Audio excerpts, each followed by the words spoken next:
Hi friends, welcome back to வர்ஷுவும் நானும் YouTube channel. இந்த வீடியோவில் நம்ம என்ன பார்க்க போகிறோங்கிறது தமிழ்லையும் டைட்டிலையும் பார்த்துருந்தீங்கனாலே தெரிஞ்சிருக்கும். இயற்கை முறையில் வந்து பெருவிடை கோழிலாம் வந்து வளர்த்திட்டு இருக்காங்கன்னு சொல்லிட்டு நம்ம ஆல்ரெடி வீடியோ போட்டிருப்போம். அதனோட தொடர்ச்சி தான் நம்ம இப்போ பார்க்குறோம். இப்போ அதில் வந்து என்ன பார்த்துருப்போம்னா, இன்குபேட்டர்லாம் இல்லாமல் இயற்கை முறையில் அடை வச்சு நல்லபடியாக குஞ்சுகளெல்லாம் பொறிக்க வைக்கிறது வந்து பக்குவமாக எப்படி வச்சு பராமரித்தோம்னா நமக்கு வந்து குஞ்சுகள் கிடைக்கும் அப்படிங்கிறத பார்த்துருப்போம். இந்த வீடியோவில் என்ன பார்க்குறோன்னா, குஞ்சுகளாக இருக்கும்போது வந்து பார்த்தோம்னா நம்ம அதை பராமரிக்கிறது பக்குவமாக பார்க்கணுங்க. ஏன்னா நம்ம வந்து நார்மலாக நமக்கே வந்து சளி காய்ச்சல்னால் நம்மளே வந்து மெடிசன் எடுத்துக்கிறோம், இல்லை இன்ஜெக்ஷன் பண்ணி நம்ம சளி காய்ச்சலுக்கெல்லாம் நம்ம எடுத்துக்கிறோம். ஆனால் அந்த மாதிரி எதுவுமே பண்ணாமல் ஃபுல் அண்ட் ஃபுல் வந்து பார்த்தோம்னா இயற்கை முறையில் அவங்க அந்த பராமரிப்புகள் எல்லாம் வந்து பண்ணிகிட்ருக்குறாங்க. அப்படி என்ன மாதிரியான பராமரிப்புகள் எல்லாம் பண்ணிகிட்ருக்குறாங்க என்னங்கிறது எல்லாமே பார்த்து தெரிஞ்சுக்கலாம். ஏன்னா கோழி குஞ்சுகளாக இருக்கும்போது ஈஸியாக நோய் தொற்றுலாம் ஏற்பட்டுரும். அப்படி வராமல் இருக்கிறதுக்கு இயற்கை முறையில் என்னென்னலாம் கொடுத்துருக்குறாங்க, என்னென்னலாம் பண்ணியிருக்கிறாங்கிறது எல்லாமே டீட்டெயிலாக பார்க்கலாம். கண்டிப்பாக நீங்கள் இந்த ஒரு பிகினராக இருக்கிறீங்கன்னா இந்த வீடியோ உங்களுக்கு கண்டிப்பாக இது உங்களுக்கான வீடியோன்னு சொல்லுவாங்க. வீடியோ ஸ்கிப் பண்ணாமல் பாருங்கள். வாங்க இப்போ வீடியோக்குள்ளே போகலாம். இப்போ குஞ்சு வந்து நம்ம அடையில் வந்து குஞ்சு பொரிச்சதுக்கப்புறமா ஃபஸ்ட் நாளில் வந்து நீங்கள் என்ன மாதிரியான தீவனம் தண்ணி இதெல்லாம் வந்து கொடுக்குறீங்க?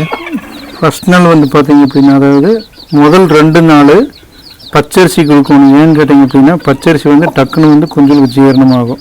அது பச்சரிசி எப்படி கொடுக்கணும் அப்படின்னா, நல்ல மாவு மாதிரி அரைச்சிக்கணும். சரிங்களா? நல்ல மாவு மாதிரி பச்சரிசி அரைச்சிட்டு அந்த பச்சரிசியில் வந்து பார்த்தீங்க அப்படின்னா உங்களுக்கு மஞ்சள் வந்து மிக்ஸ் பண்ணிக்கணும். அதே மாதிரி தண்ணி வந்து பார்த்தீங்கன்னா 1ஆம் நாள் 2ஆவது நாளும் கருப்பட்டி கலந்து வைக்கணும். தண்ணியில் கருப்பட்டி வந்து தண்ணியில் கலந்து வச்சு கோழி குஞ்சுகளுக்கு கொடுக்கணும். முதல் 2 நாள் பச்சரிசியும் மஞ்சளும் கலந்து இந்த மாதிரி லைட்டாக தண்ணீர் பண்ணி கொடுக்கணும். ஃபஸ்ட் 2 நாள். 2ஆவது நாளைக்கு மேலே நீங்கள் என்ன கொடுப்பீங்க? 2ஆவது நாளைக்கு மேலே வந்து பார்த்தீங்க அப்படின்னா உங்களுக்கு இது கம்பெனி தீவனம் மாதிரியே இருக்கும். இது கம்பெனி தீவனம் கிடையாது. இது வந்து பார்த்திங்க அப்படின்னா கோழி குஞ்சுகளுக்கு வந்து எல்லா சத்து ஈவனாக கிடைக்கிற மாதிரி நான் மிக்ஸ் பண்ணி நானே வீட்டில் அரைச்சது. இதில் என்னென்ன கலந்துருக்கு அப்படின்னா, கம்பு இருக்குது, மக்காச்சோளம், ராய் இருக்குது, தெனை, சோளம், பச்சைப்பயிறு, எள்ளும் போட்டிருக்கு, பொட்டுக்கடலை, மஞ்சள் கலந்துருக்கு, பச்சரிசி இருக்குது. அதே மாதிரி வந்து பார்த்திங்கன்னா பழைய அரிசி கலந்துருக்கு, தினை இருக்குது. இதெல்லாம் வந்து பார்த்திங்கன்னா மிக்ஸ் பண்ணி நான் வந்து கோழி குஞ்சுகளுக்கு வந்து இது 2ஆவது நாள் ஒரு 3 நாள் தொடர்ந்து கொடுக்கல. அதிகம் அதாவது 3 நாள் வந்து சாப்பிட்றது கொடுக்கலாம். நல்லா சாப்பிட்டுக்கும். அதே மாதிரி வந்து நீங்கள் அந்த பச்சரிசி கொடுத்த மாதிரி இப்போ அதுக்கு அடுத்து 2ஆவது நாள்லேருந்து தொடர்ந்து ஒரு 3 நாள் கொடுக்கலாம். இதோட வந்து பார்த்தீங்கன்னா கருவாட்டு பொடி இருக்குது, அதோட மிக்ஸ் பண்ணிட்டீங்கன்னா நல்லா சாப்பிட்டுக்கும். கருவாட்டு பவுடர் மட்டும் பவுடர் மாதிரி இருக்கும். அது மிக்ஸில் லைட்டாக அரைச்சிக்கலாம். இல்லைன்னா அது பார்த்தீங்கன்னா தோல் மாதிரி இருக்குது, அதையும் கூட மிக்ஸ் பண்ணிக்கலாம். ஓகே. இது குஞ்சுகளுக்கு வந்து சத்து வந்து ஈவனாக கிடைக்கும். அதாவது நீங்கள் இவ்வளோதான் பொருள் போடணும்னு கிடையாது. உங்களுக்கு வந்து வீட்டில் ஏதாவது டக்குன்னு ஏதாவது ஒரு குஞ்சலுக்கு வந்து ஒரு சத்தானது கிடைக்கிறதாலும் இந்த மாதிரி பவுடர் மாதிரி அரைச்சி நீங்கள் போட்டுக்கலாம். இல்லை, சத்தானது கிடைக்குதுன்னா இப்போ நீங்கள் இப்போ கொடுத்துருக்கிறதுல எவ்வளோ, அதாவது இப்போ எல்லாமே ஒரே அளவாக இருக்கிற மாதிரி எள்ளு எடுத்துருக்கீங்க, இப்போ இதெல்லாம் போட்டிருக்கீங்கல்ல, அது எல்லாமே எவ்வளோ அளவில் எடுத்து? எல்லாமே ஒரு கைப்பிடி எடுத்து போட்டிருக்கேன். இதில் எள்ளு மட்டும் ஒரு கைப்பிடியில் பாதி அளவு. ஏன்னா எள்ளு வந்து ரொம்ப ஹீட்டு. ஸோ அதனால் வந்து பார்த்தீங்கன்னா ஒரு பாதி மட்டும் எடுத்தால் போகுது. மஞ்சள் வந்து பார்த்தீங்கன்னா 1 ஸ்பூன் போகுது. இதெல்லாம் மிக்ஸ் பண்ணி நீங்கள் கோழிகளுக்கு தீன் போட்ட போகுது. அப்புறம் அதே மாதிரி தண்ணிக்கு வந்து சீரகம் வந்து பார்த்திங்கன்னா நல்லா இடித்து இதில் தண்ணி வந்து லைட்டாக கொதிக்க வைக்காமல் லைட்டாக வெதுவெதுப்பு தன்மையில் சீரகம் போட்டிருக்கு குஞ்சுகளுக்கு. ஓகே. கொதிக்க வச்ச அந்த தண்ணி வந்து வெதுவெதுப்பாக இருக்கிற மாதிரி ஒரு ஸ்டேஜில் வந்து கோழி குஞ்சுகளுக்கு வந்து ஊற்றி கொடுக்குற இது பண்ணுறோம். அதே மாதிரி அடுத்தடுத்த நாள் வந்து பார்த்திங்கன்னா உங்களுக்கு மிளகு போடலாம், மிளகு சீரகம் கலந்து கொடுக்கலாம், சீரகம் தனியாக கொடுக்கலாம். இது ஒரு 3 நாள் தொடர்ந்து பண்ணலாம். இப்போ அதாவது ஃபஸ்ட் நாளுக்கு அப்புறம் அடுத்த 3 நாள் வந்து இந்த தண்ணி தாராளமாக கொடுக்கலாம். இந்த தீவனம் வந்து நம்ம அதுக்கு கொடுத்தோம்னா நமக்கு நல்ல க்ரோத் இருக்கும். அதே மாதிரி சத்து ஈவனாக கிடைக்கும். அதுக்கப்புறம் வந்து பார்த்திங்க அப்படின்னா, நான் எங்கள் ஏரியாவில் வந்து பார்த்திங்கன்னா நிறைய கரையான் கிடைக்கும். ஸோ அதனால் வந்து பார்த்திங்க அப்படின்னா அந்த கரையான் வந்து நான் வெளியில் போய் ஒரு சாக்லேட்டு வந்து நான் குஞ்சுகளுக்கு நான் போட்டுருவேன். சாக்கு எடுத்துகிட்டு போய் கரையான் எடுத்துகிட்டு வந்து நான் குஞ்சுகளுக்கு நான் போட்டுருவேன். இப்போ கரையான் வந்து பார்த்தோம்னா நமக்கு இப்போ எப்படி நீங்கள் வந்து காலையில் நேரத்தில் போய் எடுக்கணுமா, இல்லை எந்த மாதிரி டைமுக்கு போனால் கரையான் நிறைய? காலையில் நேரத்தில் போனீங்கன்னா நீங்கள் எடுக்கலாம். வெயில் வர நேரத்தில் நீங்கள் போனீங்கன்னா கரையான் கிடைக்காது. காலையில் நேரத்தில் நீங்கள் போனீங்கன்னா டக்குன்னு கரையான் இருக்கும், நீங்கள் எடுத்து வந்துக்கலாம். சரி, ஓகே. இப்போ நீங்கள் கரையான்னா கரையான் மட்டும்தான் கொடுக்குறீங்களா, இல்லை அது இல்லாமல் வேறு ஏதாவது நீங்கள் அதுக்கு இணை உணவாக? ஏன்னா கரையான் மட்டுமே வந்து நமக்கு அவ்வளோ நிறைய கிடைக்காதுல்ல, கோழி குஞ்சோட வயிறு நிறைய அளவு கிடைக்காதுல்ல. ஆமாம். அப்போ என்ன விடுவீங்க? நான் அதுதான் சொல்கிறேங்க, நான் ஃபுல்லாகவே கரையான் நான் குஞ்சுகளுக்கு நான் போட்டு வெளியில் நான் திறந்து விட்டுருவேன். திறந்து விட்டுருவேன். ஓகே. அடிஷனலாக வந்து ஃபஸ்ட் 5 நாளுக்கு அப்புறம் நீங்கள் குஞ்சு திறந்து விட்ருவீங்களா? இல்லை குஞ்சு திறந்துட்டு வந்தேன், கரையான் போட்டு திறந்து விட்ருவேன். கரையான் கிடைக்காத சமயத்தில் காலையில் நான் திறந்து விட்ருவேன். குளிர்காலமாக இருந்துச்சு அப்படின்னு ஒரு 8 மணிக்கு மேலே தான், வெயில் வந்ததுக்கப்புறம் நான் திறந்து விடுவேன். எத்தனாவது நாளில் வந்து நீங்கள் கோழி குஞ்சுகளை வெளியே திறந்து விட்றீங்க ஜென்ரலாக வந்து பார்த்தீங்க அப்படின்னா நீங்கள் குளிர்காலத்துக்கு தகுந்த மாதிரி மாறும். இப்போ உங்கள் 5ஆவது நாள், இப்போ நான் 5 நாள் கணக்கு சொல்லியிருக்கிறேன். 5ஆவதுக்கு மேலே உங்களுக்கு குளிரில் நீங்கள் 6ஆவது நாள் திறந்து விட்டுக்கலாம். மேய்ச்சல் இல்லை, கண்டிப்பாக மேய்ச்சல் வந்து குஞ்சுகளுக்கு வேணும். மேய்ச்சல் இல்லாமல் அது க்ரோத் ஆகாது. பெட்டர் உணவு வந்து பார்த்தீங்கன்னா சீப் அண்ட் பெஸ்ட்டு கரையான். அந்த கரையான் வந்து பார்த்தீங்க அப்படின்னா நீங்கள் உங்களுக்கு டக்குன்னு எதாவது கிடச்சதுன்னா கொண்டு வந்து போடணும், சீக்கிரம் க்ரோத் ஆகிக்கும். ஏன்னா அந்த கரையானோட க்ரோத்தான கோழி குஞ்சுக்கு நான் உங்களுக்கு எந்த அளவுக்கு வளர்ந்துருக்குன்னு அது நான் உங்களுக்கு வீடியோவில் நான் காட்டுறேன் நான். இப்போ ஆனால் கரையான் வந்து பார்த்தோம்னா எல்லா பக்கமே வந்து கரையான் கிடைக்காது இல்லை. இப்போ நம்ம ஏரியாவில் வந்து நிறைய பக்கம் கரையான் வந்து கிடைக்கிறதுனால நம்ம அதை ஈஸியாக கொடுத்துக்கிறோம். இப்போ கரையான் கிடைக்காதவங்களுக்கு வந்து எப்படி அதை இது பண்ணுறது, அது எப்படி நான் பண்ணுறது நான் சொல்கிறேன். நான் இன்னொரு வீடியோவில் நான் சொல்கிறேன். தனி ஒரு வீடியோவிலேயே வந்து நான் சொல்கிறேன். ஓகே, எப்படி கரையான் உற்பத்தி பண்ணுறது நான் சொல்கிறேன். கரையான் வந்து நம்மளே உற்பத்தி பண்ணலாம். எனக்கு வந்து எல்லாம் இங்கே நம்ம லோக்கலில் ஈஸியாக கிடைக்குது, அதனால் நான் கொண்டு நான் போட்டுறேன். அதுக்குன்னு தனியாக பண்ணுறதில்ல, ஆனால் உற்பத்தி பண்ணுறேன்னு இன்னொரு நாள் நான் உங்களுக்கு நான் சொல்கிறேன்.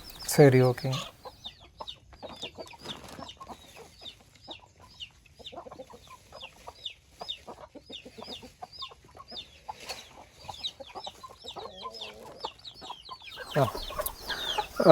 இதில் வந்து நான் தீன் போடுறது வந்து பார்த்தீங்க அப்படின்னா எல்லாமே கலந்துருக்கும்.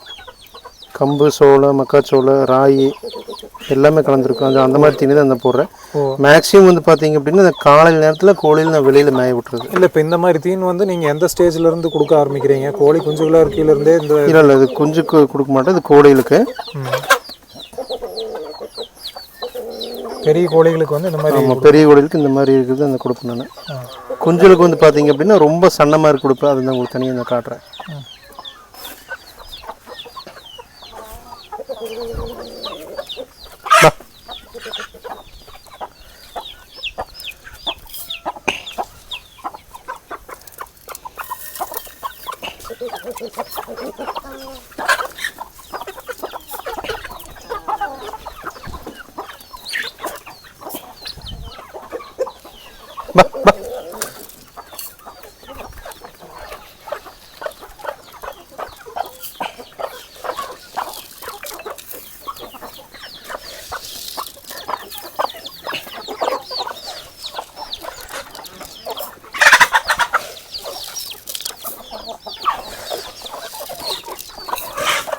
Hey!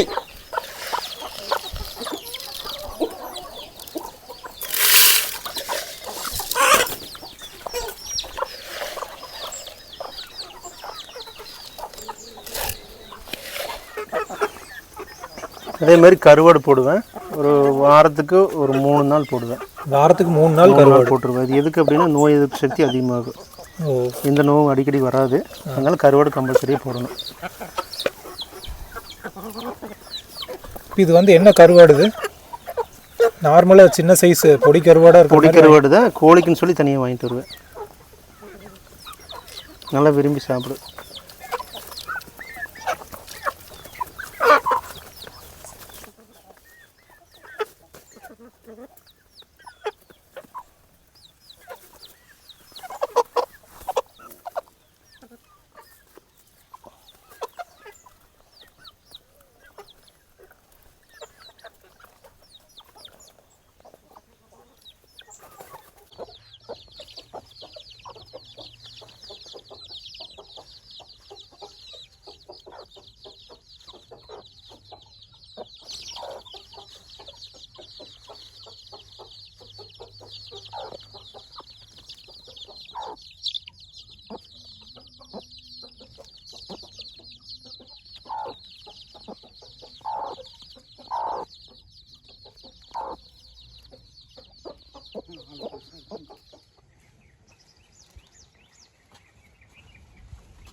உள்ளே வந்துருச்சுங்களா?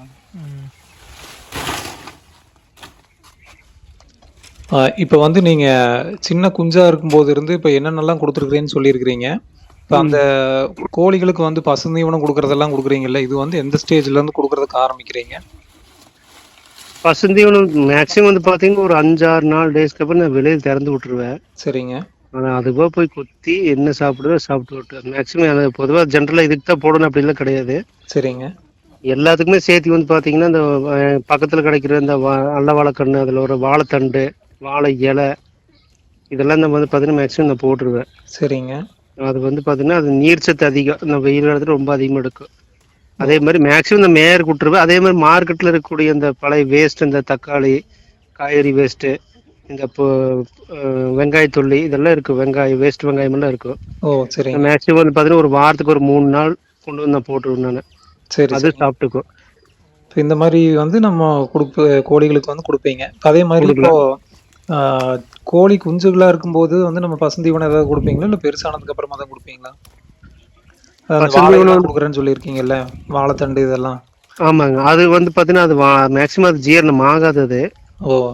இருந்தாலும் வந்து பார்த்தீங்கன்னா நான் திறந்து விட்டுருவேன். அது மேக்ஸிமம் அது விரும்புறது வந்து பார்த்தீங்கன்னா கரையான் தான் அதிகமாக விரும்பும். ஓ சரிங்க. ஓகே. நீங்கள் என்னதான் வாழைத்தண்டு போட்டாலும் அது சும்மா கொத்து, ஆனால் அது வந்து உள்ளே சாப்பிட்டாலும் ஜீரணம் ஆகுது. நிறைய டைம் அனுபவப்பட்டேன்.